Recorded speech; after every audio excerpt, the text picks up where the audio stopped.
खून से नहे तोगे डीजे दयानंद दिलदार सरस्वती स्थान कठरा डी उमेश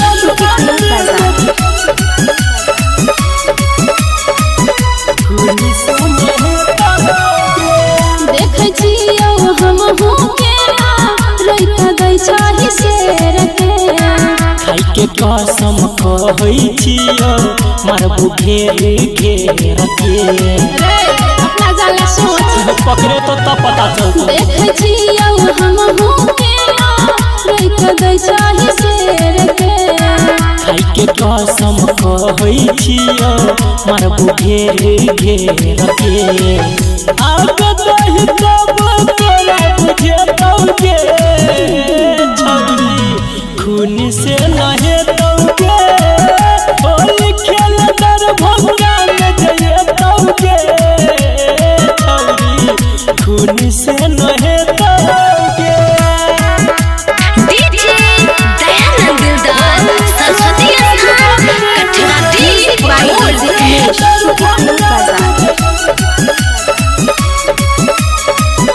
खून से नहे तौगे चल तो नहीं रंगदारी तोहार यार रंग बाजला हमर अनिल मनुआ भेजी दे तो यमरा दिला उ त अपने हवा में उड़ै छै के बॉडी में पावर छे पावर चल तो नहीं रंगदारी तोहार यार रंग बाजला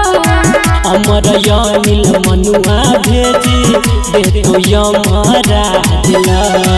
संग पशुमान से टकरे तौगे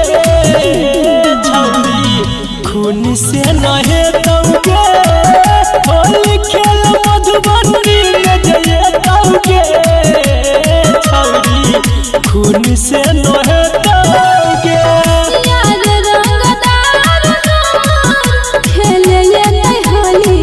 रे डार में सिकतर रखते लोट के गोली रे होली खेल मधुबनी में जइए तौगे छौरी खून से नहे तौगे मरबौ त सासो नहीं आबे तौगे छौरी खून से नहे तौगे चल हट तोरा पुते कुछो नहीं हतो।